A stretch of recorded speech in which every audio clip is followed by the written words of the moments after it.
Welcome to Ra Theta TV, your channel for enlightenment in sport and the enjoyment of sport. I'm Ra, fitness professional and sports enthusiast.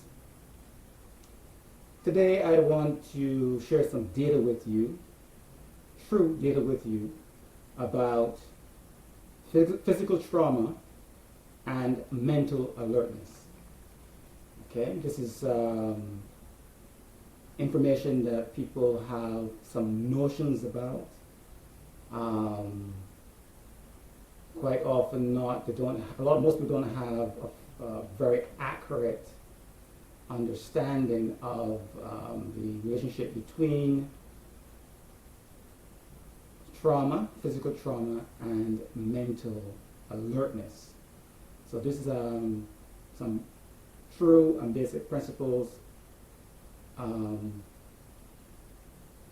involved with or dealing with mental alertness and physical trauma. Okay, the first thing is that in principle and in actuality,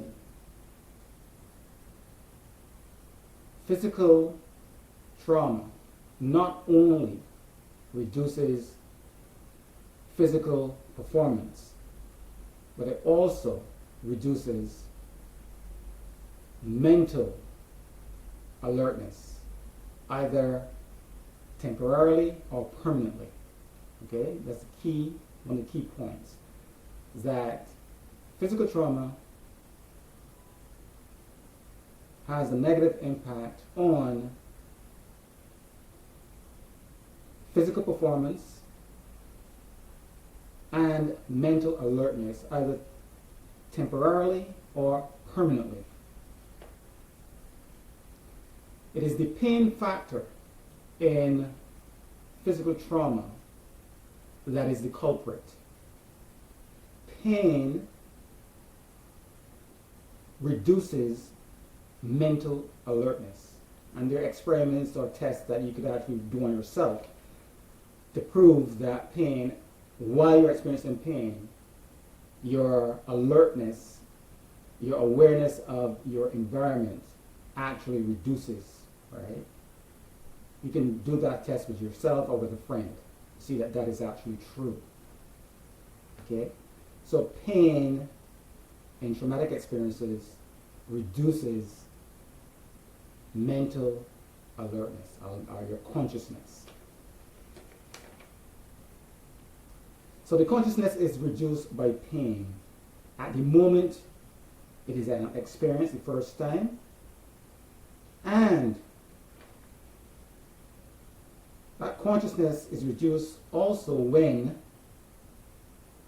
that pain is recalled or re-stimulated. Okay? At the moment that you recall a painful experience, or that painful experience is re-stimulated by something in your environment or receiving a new pain, at that precise moment, your consciousness or your alertness is reduced. Okay? So the alertness is reduced at the moment, the first time you're experiencing the pain, and then when you recall, or that pain, you're reminded of the pain that you had before, or it's re-stimulated beyond your control, you also experience reduced mental alertness. Now, painful experiences are stored in the mind. Okay? Whether or not we can remember or recall those experiences. Painful experiences are stored in the mind whether or not we can recall them or remember them. And they retain the power to reduce mental alertness.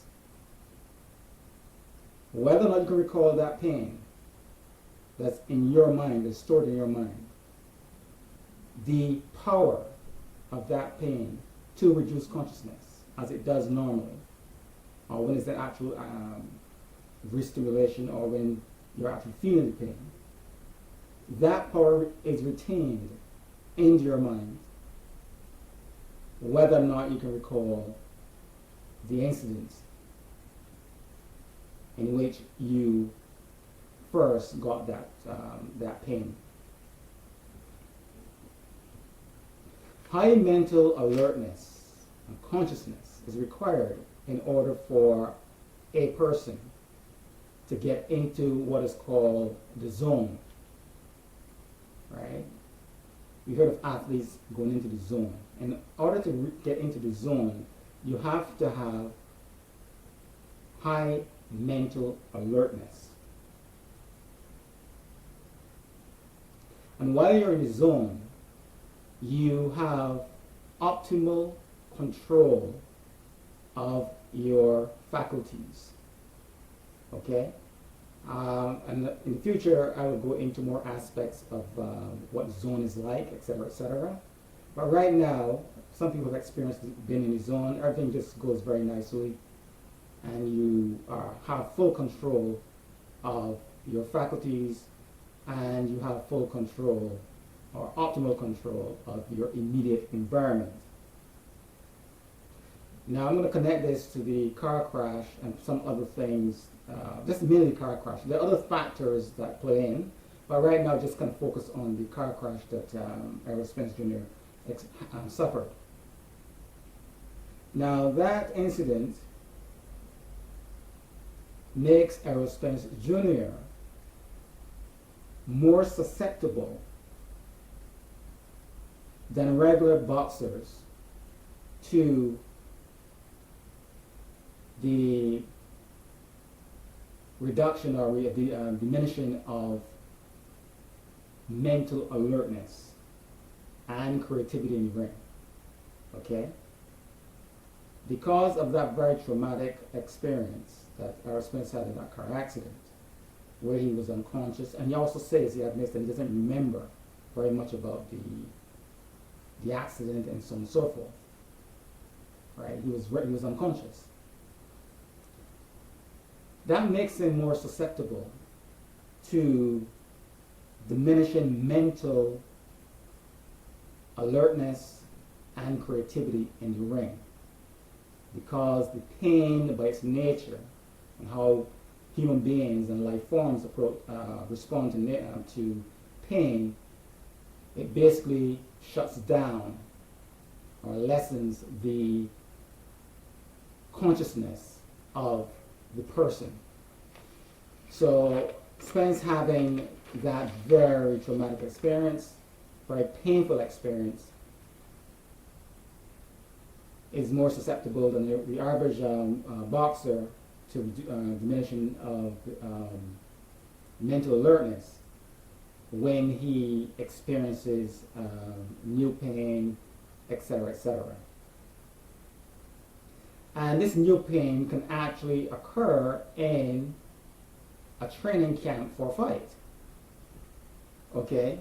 And as time goes on, like fight after fight, you think things will necessarily get better, it could actually get worse, simply because he's accumulating, every camp, he's accumulating more and more pain, which can re-stimulate the pain that you initially had in, let's say, in the car crash, and other moments of pain prior to that and afterwards. So it's accumulating pain, which then continues to reduce the alertness, the mental alertness and the consciousness of, say, Errol Spence Jr. So he could actually get worse. He can actually get slower. He can actually get, his timing could go off even worse, and so on, as time goes, as more he trains and the harder he trains, because of accumulating pain. Okay? So this lessening of alertness can result in, you can have then the person's thinking and perceptions could be off. The level of creativity and the ability to